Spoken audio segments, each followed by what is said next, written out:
think it was amazing that these leaders had the dream and the vision to have a foundation and to build something that has lasted and benefited our community and will continue to benefit our community for generations to come. Forever, perpetually. Perpetually, yeah.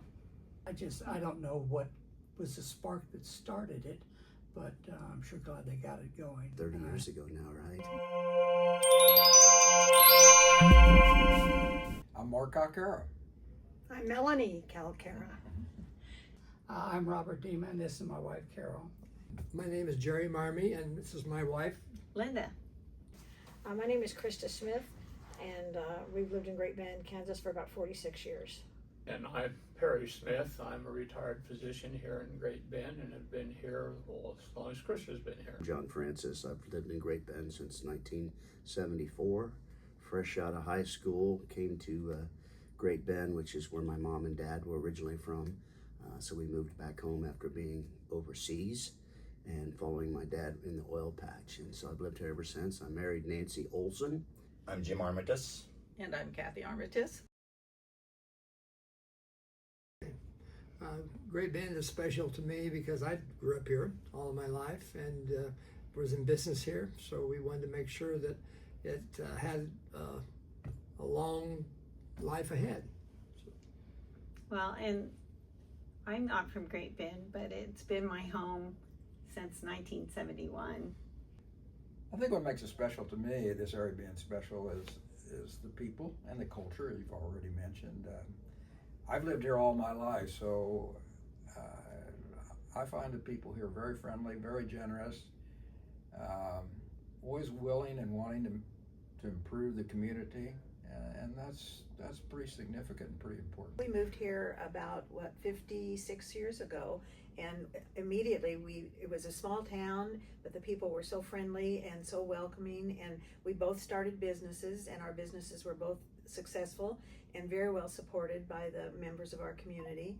And I feel like that if something happens, if you have an emergency, you have an illness, that the people they surround you with love. They bring you food, they offer rides, anything that they can do to help. Great Bend will do it for you. I think the cultural aspects also drew us to the community. I think Great Bend and the surrounding area is very fortunate to have the college and the Schaefer Art Gallery. We have Brit Zoo, we have the Crest. All those things bring us together and give us a greater sense of community, and I really like that. Well, I think it's become like home. We both came from small communities, and this was as small a town as what we wanted to. We wanted to be able to get to know people and have good relationships with all the people that we became familiar with. And it was a great place to raise a family.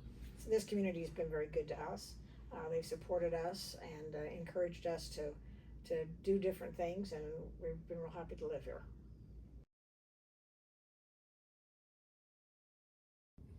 I think I'm probably the most proud of the foundation, just the things that they do for the community. The most proud of the generosity of people, because the amount of funds that have been raised over the years is just, I think, phenomenal, quite unbelievable. Yeah, I'd agree with that. I mean, I think when you look at it, you're up to $45 million in 30 years, that's over $1 million a year. And I think I'm most proud of the fact that people apparently have embraced this whole concept of giving back to the community through the Golden Belt Community Foundation. They've embraced the idea and the concept, which is what we were hopeful for when we set it up.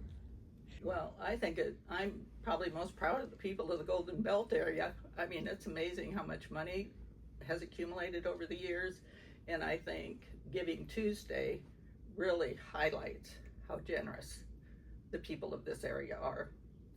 And fortunately, all the money stays here and benefits our community.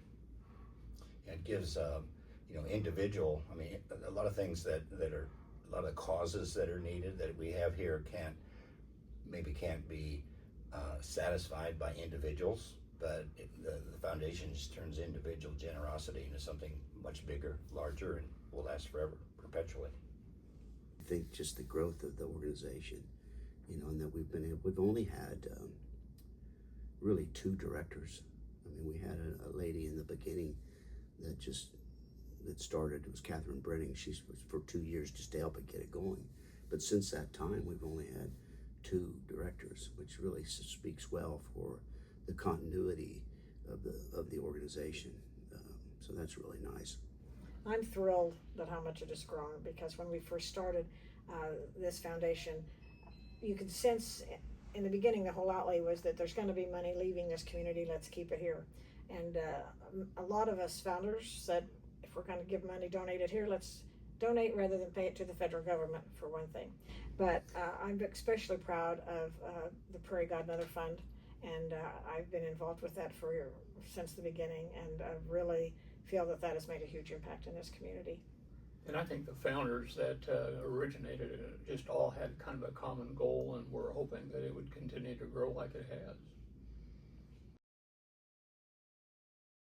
I'd say the young people. I mean, we have a son and daughter-in-law here, and I'm pretty proud of what they do and how they interact with the community and support it. There's just a lot of good young people here that are very well committed to the community, and so that gives me a lot of hope that the Great Bend and the surrounding communities have a great future. And I say ditto to all of that. You know, it's really a function of the people making it happen. And all you can do is put the apparatus in place that allows people to accomplish things for the community. For instance, the CPI Quality of Life Fund. You know, when we sold CPI, we put that together so that in Barton County we would have a fund that would help support quality of life initiatives that have some lasting value. And but you've got to have the pieces in place that allow people to accomplish. Now, whether or not they do is another question. And this Golden Belt Foundation is an apparatus. It's something that helps the foundation of Great Bend and allows it to grow. And, you know, There are so many people working for the benefit of the community. And you can drive longer when you're in a small community than you can in a city when you get older. I think it's important to invest in the community. When we first looked at putting together the Golden Belt Community Foundation, I was surprised at some of the statistics on how much wealth leaves a community. At the time, people who have lived there all their life, who made their living there, and that either pass away or move, there's a lot of dollars that leave the community. And so it's important that we somehow capture that for the future generations. So I think that's why I think it's extremely important for us to invest into the community through the foundation.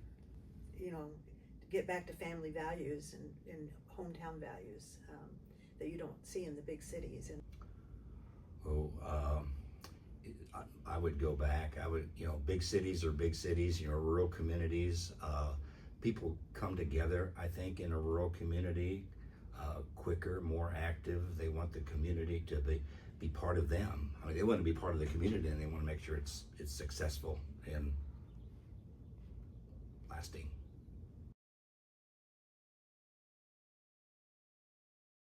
I think I would want people to know that there were others before them who loved Barton County and Great Bend, and you too will be in that spot sometime where you have a chance to love it and support it and encourage growth. I think it's kind of self-evident when people put in $45 million at this time over 30 years. I think that says a lot about the people that are here and their commitment to this community. They have a big heart. I mean, you don't have to look around very far and you'll see it. All the community projects that go on and the commitments that people make and the volunteer time that they have, there's a big heart here in this community, and I think it's reflected in what we've been able to accomplish in the Golden Belt Community Foundation. Not only from the funds that come, but from the use of those funds. 30 years from now, after the first 30 years, that people would look back and have an overwhelming appreciation for the commitment that the people made that were here before them.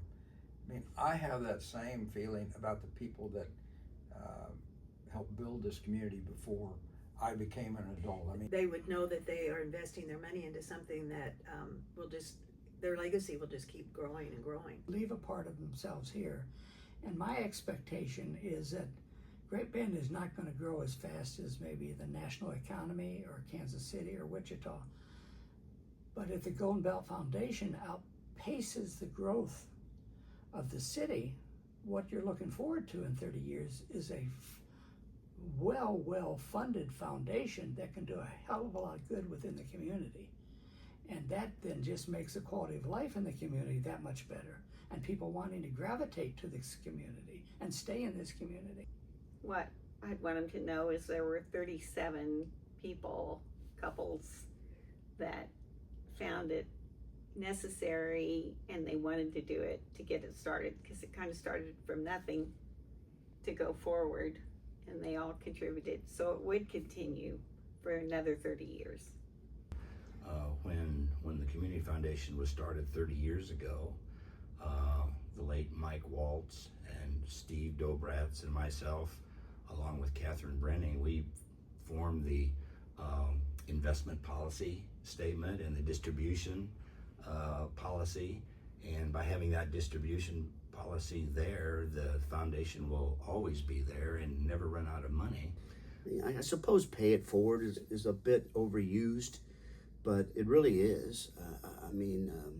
If you turn on the news at night, what do you see? You usually see somebody not so good, right? It's always some kind of negative thing. But what this organization represents is the stewardship that people exhibit when they get together to do something good for the community. And I think that is contagious. And I wish everybody for the next 30 or so years all the best. Cheers to the next 30 years. To another 30 years of doing a wonderful job. cheers. Cheers to the next 30 years. Here's to the next 30 years.